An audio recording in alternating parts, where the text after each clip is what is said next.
ఈరోజు ఎమ్మెల్సీ ఎలక్షన్స్లో తెలుగుదేశం పార్టీ స్వచ్ఛందంగా ఈరోజు పోటీని విరమించుకోవడం అనేది నిజంగా చెప్పాలంటే ఒక విలువలకి అంటే రాజకీయాల్లో విలువలకి ఇవ్వడంలో ఒక మైలురాయి వంటిదని చెప్పి మనందరం కూడా అనుకోవాలి.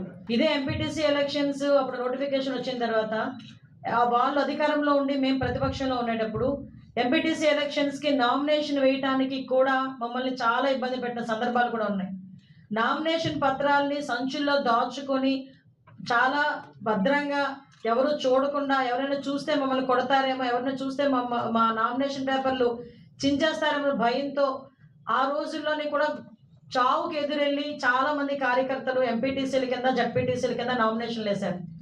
ఆ రోజు అక్కడ ఇక్కడ అని లేదు, ప్రతి చోట కూడా దాడులు నిర్వహించారు. కనీసం నామినేషన్ వేయడానికి కూడా మా కార్యకర్తల్ని ముందుకు రానివ్వకుండా భయభ్రాంతులకు గురి చేసిన సందర్భాన్ని కూడా ఈరోజు గుర్తు చేసుకోవాలి. ఆ సందర్భంలో గౌరవ చంద్రబాబు నాయుడు, ఇప్పుడు సీఎం చంద్రబాబు నాయుడు గారు ఆ రోజు నిర్ణయం తీసుకొని ఎంపీటీసీ ఎలక్షన్స్ని మేము బాయ్కాట్ చేసాం. ఆ రోజు లోకల్ ఎలక్షన్స్ మేము బాయ్కాట్ చేసాం.